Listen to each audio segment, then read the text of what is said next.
Los Angeles County and cities throughout Southern California pushed back their curfews to 9 p.m. Wednesday, the latest so far since officials declared a state of emergency May 30 in response to violent protests. The decision came a day after the Los Angeles Police Department and the LA County Sheriff's Department praised protesters for their peaceful conduct throughout the day on Tuesday.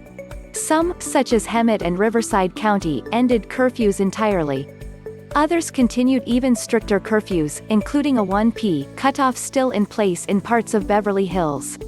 Organized and peaceful protests continued throughout Southern California on Day 8 of the national unrest sparked by the police killing of 46-year-old George Floyd in Minneapolis. Floyd, who was accused of passing a counterfeit $20 bill at a corner convenience store, was killed when now-fired Officer Derek Chauvin knelt on his neck for almost 9 minutes while other officers stood by. In a statement, El County Sheriff Alex Villanueva attributed ongoing violence and looting to a small group and thanked protesters for not allowing those incidents to overshadow their message during this new week. He pledged his deputies would not enforce the countywide curfew until an hour after the 9 p. start time. While law enforcement has fully mobilized to protect the community, trust is a two-way street, Villanueva said of the less restrictive curfew. In doing so, I am signaling my trust in the public, so we can all work together in partnership during these troubling times. Police arrested dozens in Los Angeles overnight Tuesday, a sharp decrease from the several hundred in preceding nights. Similarly, the Sheriff's Department arrested about 100, mostly for curfew violations, according to Villanueva. Both were significant declines from the more than 100 arrests over the weekend.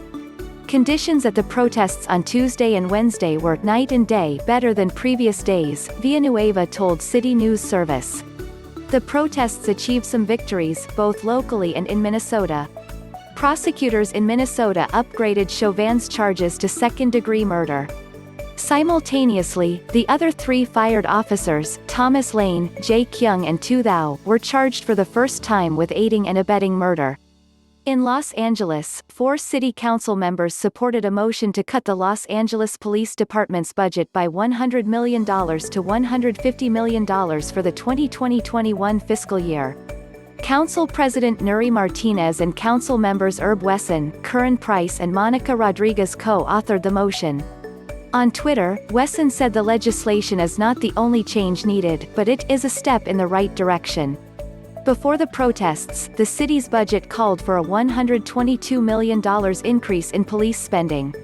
Our only path forward is to dismantle the systems that are designed to harm people of color, Wesson said.